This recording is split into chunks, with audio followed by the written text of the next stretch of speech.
from a hidden dragon to a flying one. I had dreamed of this many times. Since I was a child, I could often see a red dragon sleeping in front of me. It was real, and every time I saw it, I never felt it was a dream. The dragon's breath was very heavy. The sound leads me to it. I can see his eyes closed. Belly rising and falling with breathing. Meanwhile, its scales are constantly shining with dazzling red light. Suddenly, it opens its eyes and spirals up. I felt I was flying too, and then I saw my hands had turned to claws. I became it. I felt a weight as someone was riding on my back. It's heavy, isn't it? It matches my dream, finally. If that's what the prophecy said, then Liu Yuzhou must be coming tomorrow and ask me to help him with the battles again. Liu Yuzhou, why are you the Holy King in the prophecy?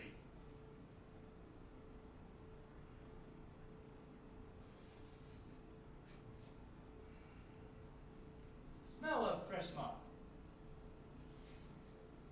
mixed with flowers and grass. Why would I want to leave this place? I've already avoided him twice, but he's so sincere.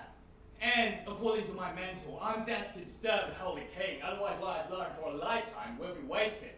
But why me? What makes you think the sleeping dragon could help him save this collapsed and the heaven? Since Emperor Huanling, yin and yang have lost their balance, and natural disasters have never stopped. Plague and famine were rampant. Everyone dares to be angry, but dares not speak. My uncle was one of them. I was living in the richest province with him. But when I walked down the road, I could often smell that weird, stinking smell. Then there was a time I went out city to the nearest village. I finally figured out where the smell came from.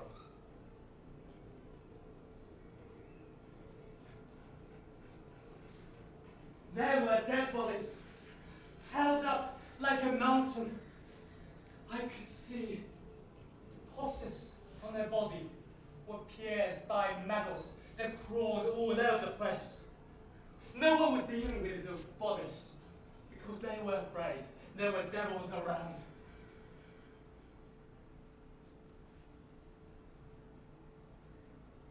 Then the rain started. The rainwater washed away blood and feces produced by rotten bodies and colored the ground. The only people alive looked like skeletons. They had no choice but to feed on the worms that came out from death. How could this end of heaven turn out to be hell? The nobles only care about their own enjoyment, and they know nothing about benevolence.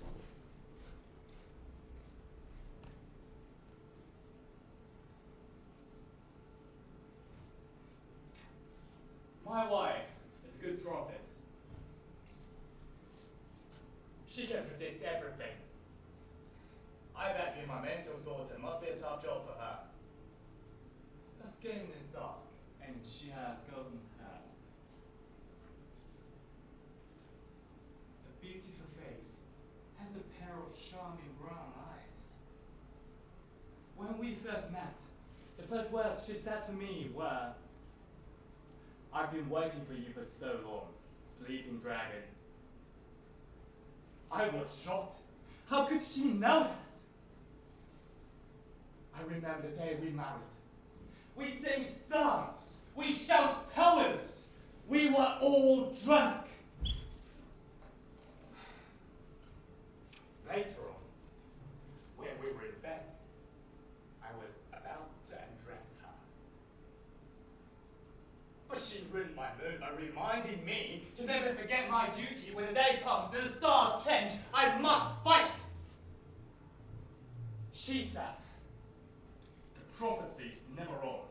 If the white emperor wins rather than the red, millions of people will be slaughtered, and you are responsible for the masses.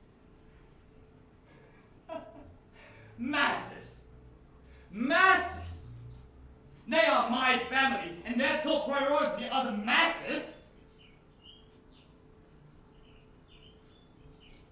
I don't want powers that come from blood, death, or wars. I just want to stay in this small nest of love with you.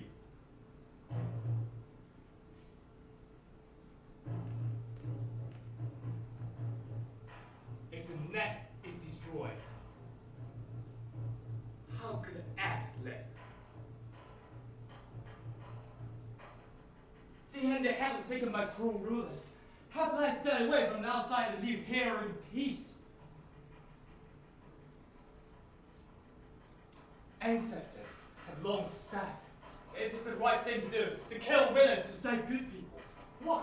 It's also allowed to attack when rescuing people from cruel rulers. Use war to stop war. That's the cost we must take. I can't sit back and watch all the things that people I treasure turn to dust. This is a prophecy, and my friends will, that I must fight for them, and for the masses in the heaven. What are the reasons I can refuse?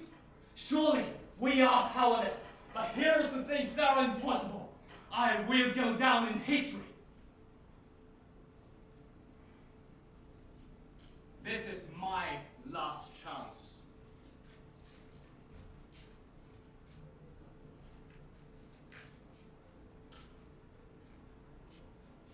This is our last chance.